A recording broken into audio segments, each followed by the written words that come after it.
안녕하세요, 그냥유입니다. 오늘의 주제는 테슬라예요. 아마 테슬라 주가가 너무 많이 빠져서 걱정하시는 분들이 많을 텐데 오늘은 테슬라의 주가가 왜 이렇게 하락했는지 생각해보고, 그리고 앞으로 테슬라의 주가는 어떻게 될 것 같은지를 설명해 보도록 하겠습니다. 작년 7월에 제가 테슬라 주가가 500불까지 갈 수 있습니다 라고 이야기한 모건 스탠리의 보고서의 내용을 소개해드린 적이 있습니다. 그리고 실제로 500불 근처까지 가긴 했는데 최근에는 오히려 200불에 가까워지고 있어가지고 이게 지금 도대체 어떻게 된 건지 이 설명을 좀 드려야 될 것 같습니다.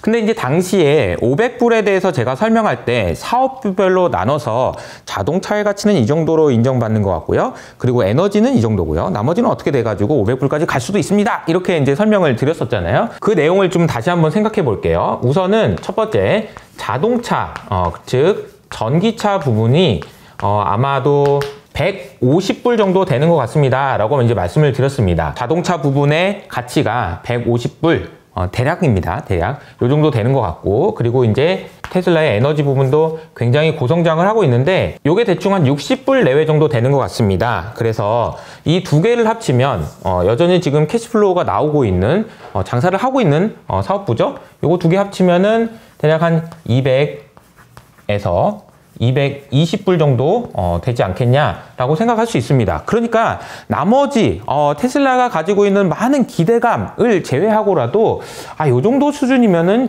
주가가 어느 정도 바닥 아니겠니? 라는 생각을 할 수 있다라는 거죠. 자동차 부분을 150불 정도 수준으로 인정해 주기 위해서는 가정이 하나 있었는데요. 2030년까지 테슬라의 자동차 판매량이 900만 대 정도 된다라는 가정이 있었어요. 근데 아마 이제 이게 좀 쉽지 않을 것 같다라는 생각들이 나오고 있는데 그 내용을 잠시 후에 설명드리도록 할게요.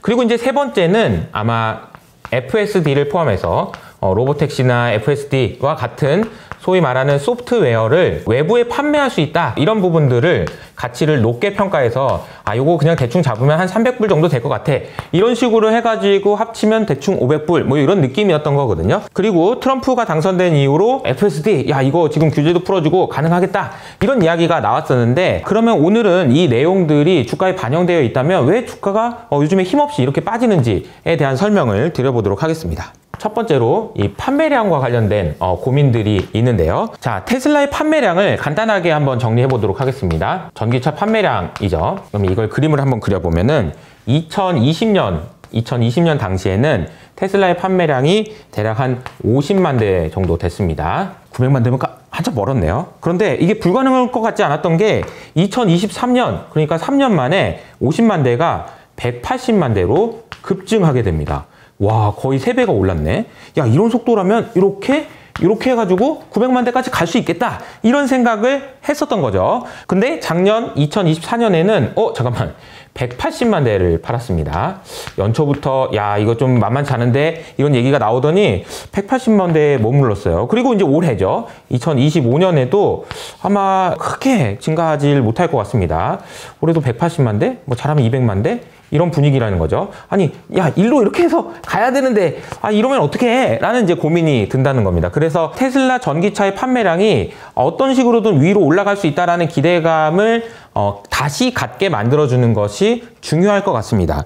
근데 왜 지금 이렇게 올해도 지금 자동차가 안 팔릴 것 같다라는 전망이 많냐면요. 실제로 1월, 2월 달에 자동차가 안 팔렸기 때문입니다. 근데 이와 관련해서는 나쁜 소식이 하나 있고 좋은 소식이 하나 있는데요. 나쁜 소식부터 말씀드리겠습니다. 우선은 지금 테슬라의 1월에서 2월 달에 판매량이 약 40% 정도 급감했다라는 이야기가 나오고 있습니다. 이렇다 보니까 이거 지금 큰일 났다라고 생각하실 수 있어요. 그리고 아마 4월 초가 되면 3월 달 판매 데이터도 나올 텐데 그것도 영 시원치 않을 것 같다라는 생각도 들고, 실적이 1분기 실적이 그러면 도대체 얼마나 안 좋은 거야? 라는 생각도 들어서 아마 지금 최근 투자자들의 고민은 여기에 집중돼 있을 것 같습니다. 그런데 좋은 소식도 있어요. 이 과정에서 이 테슬라의 판매량 중에서 모델 Y라고 하는 이 제품의 판매 비중이 대략 60에서 70% 정도 되거든요. 그러니까 압도적으로 모델 Y의 판매량이 많은 거죠. 그런데 이 모델 Y가 1월, 2월 달부터 잘 안 팔렸습니다. 왜냐고요? 신형 모델 Y가 나왔거든요. 그래서 신형을 기다리고 있는 사람들이 기다리고 있는 거다라는 설명이 가능해서 모델 Y가 3월 달부터 판매하기 시작할 텐데 이 판매 데이터가 나오면은 그래도 걱정했던 것보다는 낫네. 이런 분위기는 확인되지 않을까 싶어요. 그래서 모델 Y가 3월 달부터는 그리고 4월 달로 넘어가면서 신형이 반응이 얼마나 좋은지는 우리가 좀 확인해 봐야 되는 내용인 것 같습니다. 어쨌든 이런 분위기면 30년, 2030년 많이 남긴 했지만 900만 대 가기 좀 어려울 것 같은데 그러면 한 500만 대? 600만 대? 이런 식으로 생각해 보면 150불이 아니고 120불? 그래도 180불, 200불 이 정도 수준에서는 최소한 이런 기대감들 하나도 반영하지 않았더라도 이 정도 수준에선 주가가 바닥을 형성해 줄 가능성이 높다. 이렇게 볼 수 있을 것 같습니다. 자, 그리고 두 번째로는 이 FSD와 관련된 이야기를 해보려고 하는데요. 얼마 전에 그 BYD에서 아마 이런 뉴스를 보신 적 있을 건데요. 자율주행을 공짜로 푼다 이런 이야기가 나왔습니다. 자, 그래서 저는 이 말이 어떤 의미로 받아들여졌냐면요. 생각해보세요. 자, 제가 늘 말씀드린 것처럼 중국은요. 지금 전 세계의 모든 제품에 디플레이션 압력을 주고 있다라는 말씀을 드렸었죠. 중국이 제조업과 관련돼서는 그냥 너무 압도적이어가지고 얘네들 진짜 너무 심하네 라는 얘기가 나올 정도로 제조업과 관련된 소위 말하는 하드웨어와 관련된 모든 제품에 어마어마한 디플레이션 압력을 만들어내고 있다. 왜? 중국에서 공장에서 문 닫으려고 하니까 시진핑이 그 문 닫지 말라니까요. 한국에 있는 공장 문 닫게 해야지 라고 하면서 그냥 공장을 계속 돌리니까 공장을 더 짓고 그러니까 이게 제조업 부분에서 하드웨어에서 디플레이션 압력이 그러니까 가격 하락 압력이 계속 있다라는 말씀을 드렸었잖아요. 근데 저는 이 뉴스를 보면서 무슨 생각이 들었냐면 잠깐만 하드웨어가 아니고 그러면 이제는 소프트웨어도 이제는 커머더티를 만들려고 하는 거냐? 중국이? 이런 생각이 들었다는 거죠. 아니 지금 테슬라가 FSD 이거 해가지고 지금 이거 비싸게 팔아먹으려고 하고 있는데 이걸 공짜로 풀면 어떡해? 이런 분위기인 거죠. 그래서 중국에서 최근 진행되고 있는 이야기, 특히 딥시크 이후에는요. 딥시크도 이런 거잖아요. 오픈 AI가 열심히 돈 들여가지고 만들어 놓은 챗GPT와 거의 유사한 성능의 딥시크 모델을 갖다가 그냥 공짜로 다 풀어버린 거잖아요. 이것도 결국은 커머더티로 만드는, 그러니까 디플레이션 압력이라고 볼 수 있어서 중국이 만든 디플레이션 압력이 하드웨어를 넘어서 소프트웨어까지 진행되고 있는 과정 아니냐라는 이야기가 나오고 있다는 거죠. 그러니까 테슬라 입장에서는 안 그래도 이 FSD 잘 만들어가지고 해외에다가 혹은 포드에다가 뭐 GM에다가 이렇게 팔려고 했는데 GM이나 포드 입장에서도 잠깐만 내가 이거를 사는 게 맞나? 이런 고민들을 할 수 있는 것 아니냐라는 거죠. 예를 들자면 비슷한 사례가 작년에 이제 애플에서 아이폰에다가 어떤 소프트웨어를 넣을까 고민하고 있었는데 오픈 AI한테 돈 주고 해봐 라고 생각하다가 아니야 그거 뭐 돈까지 줘 라고 한 선택이 진짜 잘한 선택이 된 거잖아요. 왜냐면 이건 공짜가 됐으니까 공짜가 됐는데 뭐하러 돈을 쓰냐는 거죠. 지금 상황은 어떤 기술에 AI와 관련된 기술에 엄청난 디플레이션 압력이 있기 때문에 선택을 주저하게 만드는 효과가 있다라는 거죠. 마치 디플레이션이 경제 소비의 주체들에게 선택을 주저하게 만드는 것과 같은 이치라고 보시면 됩니다. 요즘에 그러니까 AI 기술이 너무나도 급격하게 변하는 것이 또 문제의 원인 아닐까라는 생각이 듭니다. 그런데 한 가지 우리가 짚고 넘어가야 될 부분이 있습니다. 즉 다시 말하면 자율주행과 관련된 기술이 뭐 이렇게 발전한다라고 해보죠. 그러면 테슬라는 아마도 시간이 가면 갈수록 열심히 이렇게 하고 삽질도 해보고 이게 아닌가 저산인가 해가지고 열심히 여기까지 온 거죠. 그런데 BYD 같은 경우에는 뭐 딥시크도 있고 뭐 해가지고 어떻게 해가지고 여기서 갑자기 요만큼 온 겁니다.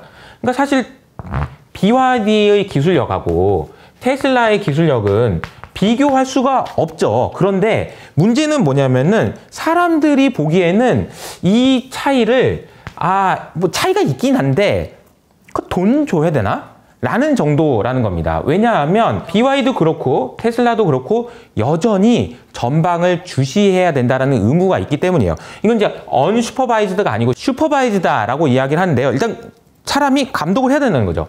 이 구간에서는 아무리 기술이 발전하더라도 사람이 운전하는 구간이고 이 구간을 어느 순간 넘어서게 되면 이 구간부터는 자동차가 운전하는 진짜 완전한 자율주행, 언슈퍼바이즈드 자율주행이 시작된다 라는 거죠. 그래서 저는 분명히 이 언슈퍼바이즈드 완벽한 의미의, 즉 에이전트 AI 수준의 자율주행은 중국 업체가 아니고 테슬라가 만들어낼 가능성이 매우 높다라고 생각합니다. 그럼에도 불구하고 여기에서는 아직 차이를 느끼지 못하는 많은 소비자들이 돈을 더 내야 될 정도의 그런 기술적인 차이를 아직은 못 느끼는 거 아닌가. 결국 이거를 넘어서느냐, 이걸 넘어서면 테슬라는 이제 완전 다른 회사가 되겠지만 이걸 넘어설 수 있느냐가 정말 중요하다라고 볼 수 있겠죠. 그래서 언슈퍼바이즈드 자율주행과 관련된 행사가 6월 달로 예정돼 있거든요. 근데 테슬라는 항상 이런 일정을 정해놓고 잘 안 지키는 경우가 있기 때문에 이것도 안 될 수도 있다